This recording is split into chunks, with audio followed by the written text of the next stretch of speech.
but the 5th, right? Like, so starting here locally in Charlottesville.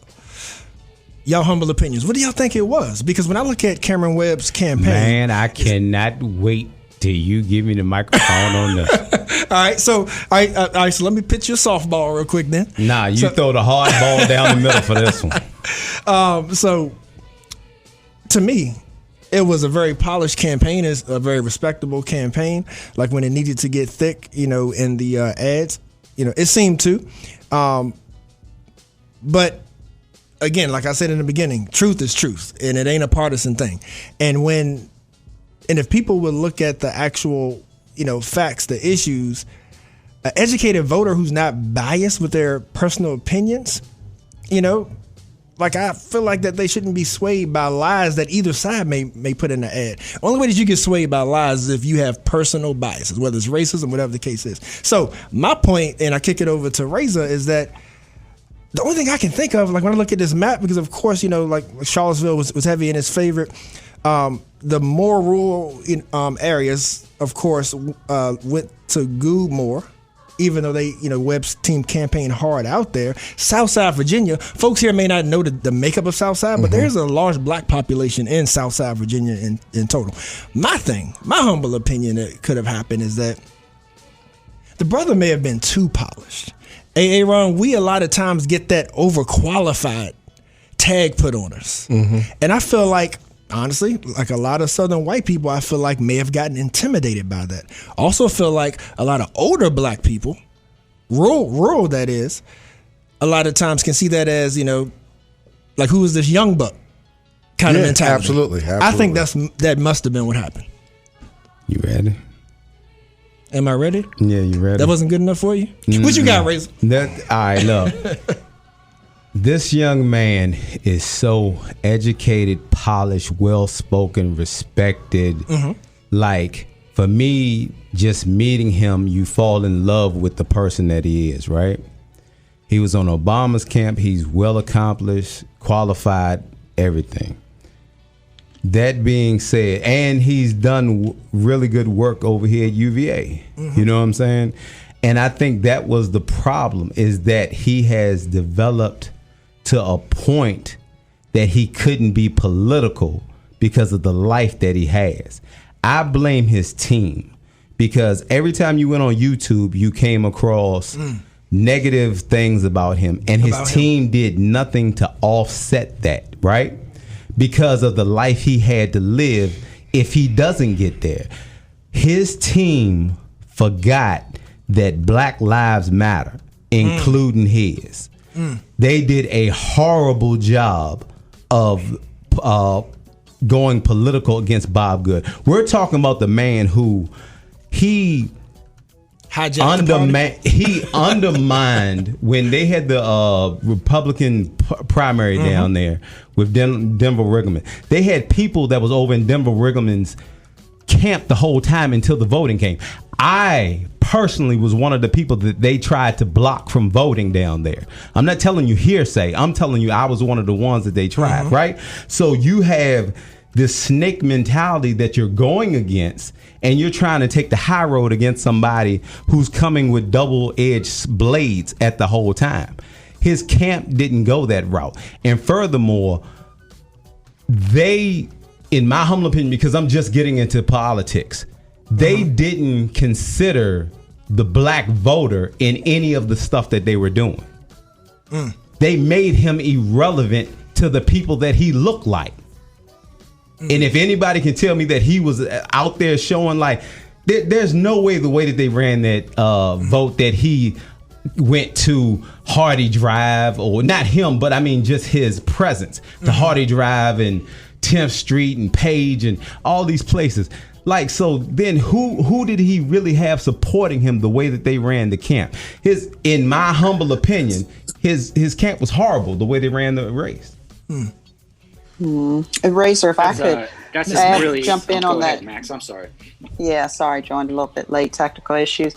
But if I could jump in on what Razor just said, the two things jump out to me as far as Mr. Webb. The first thing is that, Razor, I know that you say that his camp is, so to speak, to blame for mismanaging the campaign. But I would also say that the camp, I don't want this to come out the wrong way. No. Speak your mind. Are the closest to him. His camp knows Cameron, right?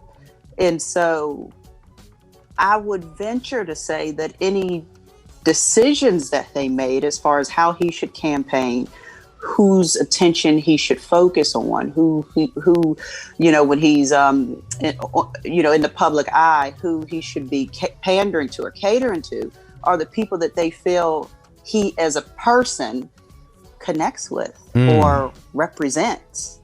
Then he was irrelevant. Well, you said it. To his people.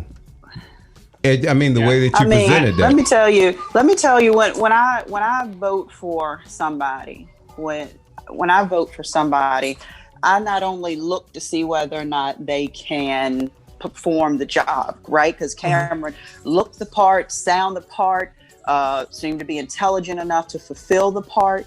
But the piece that I was missing from him is that I couldn't connect to Cameron. And so, and I think that's the trouble that he fell into, as y'all mentioned, with a lot of the people that look like him. It's like, how can you represent what really touches me? You know what I mean? Like, how can you represent me on really a ground floor level, so that you know exactly what I need and you know how I need it, so that you can best make decisions that improve my life. And I didn't get that in no way. Not when I watched his commercials, not when we interviewed him, and it's no fault of his own, right? But you have to be, even when you can't connect, you have to be able to learn to connect, right? So Miss Max, you can, So Miss Max, my foresight is that even if y'all are thinking that he didn't connect, I don't think that that's the population that he lost out on, though. Still, even with that, and we were talking earlier, though, that we're trying to find those numbers, because for whatever reason, like the local districts, like they show it by county and things of that sort, but we're not finding the numbers of the demographics, like as far as race and whatnot. But I would like to think, and Giles, I know that you got something for it too. But I would like to think that, and based on what I've seen by the support, Black folks supported him, particularly the younger generation. So, I think one of the reasons that his team didn't bother to connect more is that they didn't think that they needed to, because that's not the voters that they lost. Well, see, that's the problem with Coburn and the rest of them. They assume that they got the black vote without having to go to him. Right. But I think he did get it, though. I'm saying, I hope I think it's the other side. Can I go back to the So why do we feel the way we feel then? X's and O's? Can I go back to the X's and O's just for a second here? Because when you blame someone's camp, you're really talking about tactics. Right. And I just want to say, first of all, you got to understand, let's level out that the 5th district is very difficult for a Democrat to win. Okay. So difficult. And so that's where you're starting, right? And you know that your blue base is Charlottesville, Albemarle, and the South Side black vote. You know that going in. Now that's the base you're working from, your tactics. Now, how do you win races? And a lot of younger kind of candidates have done this. Just be me. Okay, I'm just going to be me. I'm going to take the high road. And it's kind of like he's an Obama guy. He takes the high road. That's a playbook nationally that has worked over the past few years. It didn't work this year. Why? And then the second thing I would say is this: in tactics, you define yourself, as Max said. You have to define yourself. You also have to define the other guy. And if you're trying to win inhospitable ground, you got to use things. Good was a Falwell guy in the last 6 weeks when Liberty got blown apart over the Falwell scandal. Right. Like what is it? Good, as Razor said, tore apart the Republican caucus and cut the sitting congressman's throat in that venue. So there's some divide there in his own party, right? There are these things you have to exploit and define, and then use your message to get out to the places you're trying to flip. Now, would that it's possible that everything they could have done wouldn't have worked. But I would say, I don't know what Charlotte pulled up in terms of result. We could go back through the precinct results, I bet, and tell a more detailed story. But the thing I want to come back to is Albemarle, right? Like, why didn't he crush in Albemarle? And I think that there's bigger storylines than that. I think that some of the stuff we talked about earlier, where who's to blame for Democrats losing seats in Congress in certain suburb areas of districts, I think there is something to do with race in America, right? Like and there is something to do with a sort of fear of a black planet, fear of a black candidate, that type of stuff happening in races like that. And you got to call that out too. But in the end, I will say, just, not a professional pundit, but I mean, I agree with Razor and Max that I felt like the campaign left a lot on the table. They tried to take the high road, sort of be undefined and ride a blue wave that wasn't there in that district. You had to make your own wave, and you would have had to start. Yeah, go ahead, Charlie. I was going to say, I also noticed, like, especially the back half of the campaign, really like poaching in on the moderate conservatives or the undecideds who usually vote conservative, but were more inclined to shift for this election.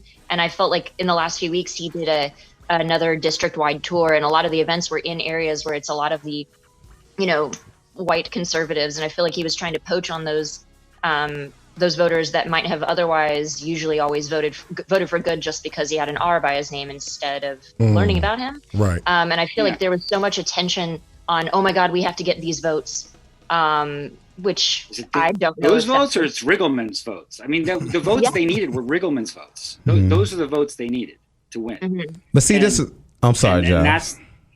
Yeah, no, go ahead. No, because this is one thing I'm going to have to say, man, and I might get a lot of flack behind it, and I don't give a D. But you can say that. The problem that it is when a black person tries to fit in with somebody else, he loses where he comes from. That's part of but don't nobody want to say that. You know what I'm saying? So then that no longer becomes our candidate, because you're trying to fit in with something which you are not, unless that's what you really want to do. So the way that they ran the campaign, he would have been better off running as a Republican, in my humble opinion. And for those of y'all that want to text Charles and say Razor shouldn't have said that, keep your texts to yourself. I don't care.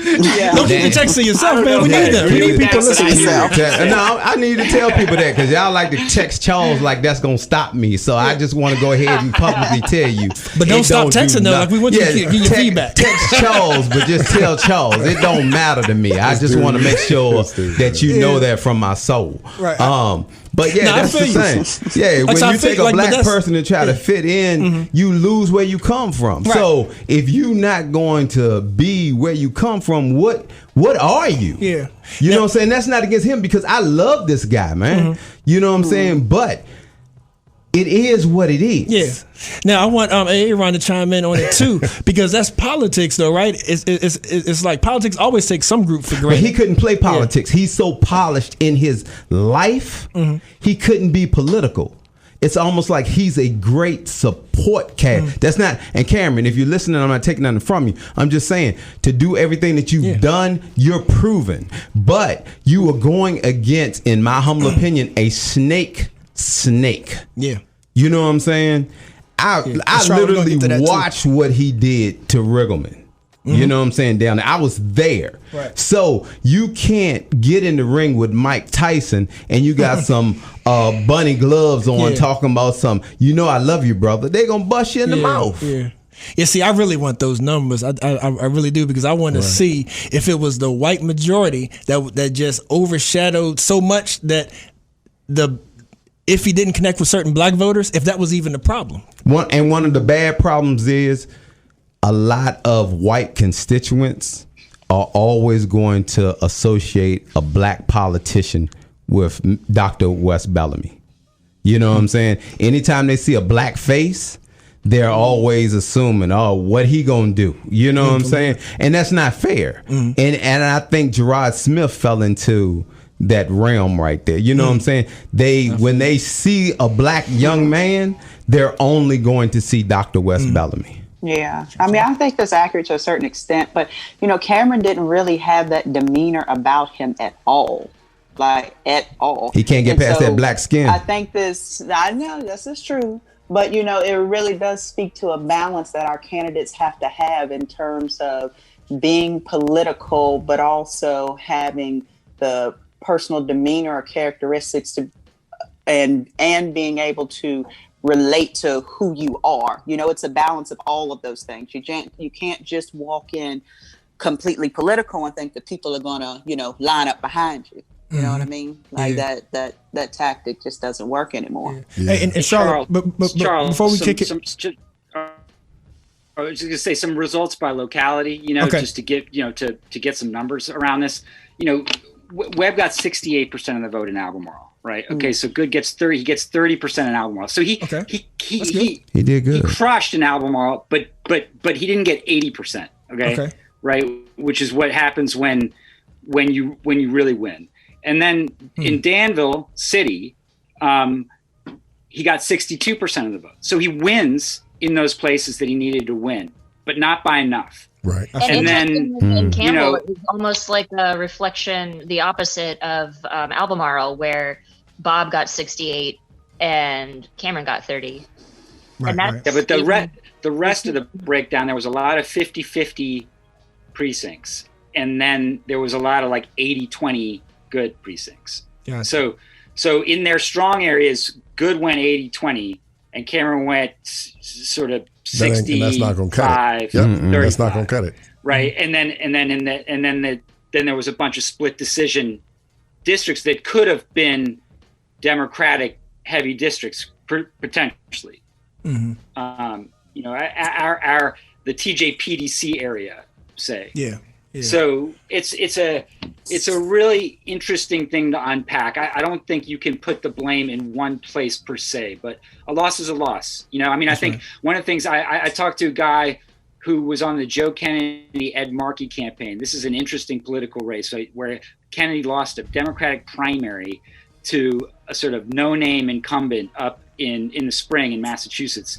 And the guy said it was the worst campaign we ever won. All the Harvard millennials ran the campaign, and we never defined Markey. Joe just thought he was going to walk in, just do all the digital stuff right, get the message right, and walk in. Right. And he got killed. Yeah. And I mean, it's just interesting. I can't say that's. Well, go ahead, Max. No, I was just going to ask you guys whether or not you think that people felt like Cameron was ready for the job. 100%. I do. 100%. I mean, I don't. In the sport, in the sport of professional politics, the question is, who is even ready for the job, if that's even a term? It's extremely difficult, as we saw in South Carolina. Lindsey Graham won, and that young brother that was running against him, he spent $100 million, and I still think he lost by maybe 7 or 8%. So it's extremely difficult for black politicians in this part of the world to play this game, regardless of how we want to cut it. It's extremely hard. And I think what Giles had said is right on the money. If you want to win, you can't win with 68. You've got to figure out a crush. Now, the good thing is that if he's smart, and I'm sure he's a smart brother, he's intelligent. He'll go back and say, okay, what did we do wrong? Why didn't I crush? Are these sway votes? How do I get these people over to my side? What are things that I could have done a little bit differently? Because, he'll go back to the drawing board and figure it out. And then he'll be on his next venture. But for black politicians, particularly in this part, specifically around here, it's always tough sledding. But that's what I'm saying, brother. They saw him based on race. They saw him as an intelligent person. They didn't see him as a politician. That's why I said he wasn't ready in the public eye. They didn't see him out on 2919 News campaigning against these injustices and saying this, that. That was never the equation. Right. He had a resume that said he was accomplished, but they didn't see him as a politician. So the question then would be for people like Charlotte that study this is that I'm not sure if the margin was 6% or whatever that is. From what you guys see, what does he do to narrow. You see what are the tactics? What are the things he does if we're going for what we say round 2, whatever he's going to do. If he has aspiring political aspirations, how do I cut that gap or even close it out? He can't because of his I disagree with job. that. We disagree. But I think he can close that gap. But what I want to know, how does he do so? Do you know what he does for a living? Medical field, correct? Mm-hmm. Or Director of Health Policy and FDA. Director of, say it again, Charlotte. Like, he's not no regular person there. He's not he teaches. He has been treating COVID patients. He teaches. He utilizes his medical and legal degree. Honestly, I reached out to him, and I'm going to follow up with him and a few others next week just to break down how the race shook out, and also check in with Cameron about, like, what did he learn? What would he do differently if he runs again? Absolutely. And also just, like, does he plan to run again? House elections are every 2 years, and also we're about to have new district shapes. So who knows what the 5th is going to look like the next time he tries to run, and would he run in the 5th, or would he be running in some different district that evolves around this area? Right. But I'm definitely excited to check in with him about like what he learned, what he would do differently, what he would do the same. Because, I mean, when you look at it on paper, you mentioned his resume. On paper, it's like, my goodness, this is a very qualified candidate. But did that message get out? Right. And Razor, I'm reminded of a conversation that you were telling me about you had with Denver, saying, man, this is a whole nother game. This is a new animal, a dog-eat-dog world when you get to this level. So I just... I don't think he's that beast. Was he ready? Yeah, I don't think he's that beast. He doesn't appear to be. Doesn't mean he can't. It doesn't mean he isn't. Because I don't know him. Doesn't mean he can't develop into that. But at this stage of the game, is questionable. He's a competitor, but he's not his morals will not let him go down to political reigns, is what I'm saying. You have to be amoral to win. Is that the thing? I mean, that's politics. He's saying exactly what I didn't want to say, but you're saying exactly. That's right. That's my point. He got to be some trash to run political. Yeah. But that's not what the Biden-Harris ticket did. I mean, that wasn't their message, right? And you can say, I mean, it wasn't their message. Both of them some trash. They both some trash. I hear you. I love them, but they trash. I will say this: on paper, it would be awesome to see the demographic breakdown of the fifth vote. But I would say it's pretty clear that Cameron Webb won the black vote with total decisiveness. If you look at the precinct numbers, I would think so. So that's not why he lost. That's not why he lost. Show me the numbers. In my humble opinion. Yeah, I believe he lost because he lost the margin of white voters in the liberal and swing districts. And that is more about being a black man in the fifth. And if you're going to run black in the fifth, you should probably come from Danville or from the South Side and already have your base locked there. You might want to teach at UVA too, and have 2 PhDs and an MD, and get $100 million from outside of the state. You need a prison record to run politics. Right. You can win. Right. And Miss Max. You need a couple bodies in the closet. Oh yeah, we're supposed to take a break, huh? My bad, y'all. I thought we had a radio show going on here. I don't know. Maybe we just sitting around the kitchen table talking. That's right. That's what it is.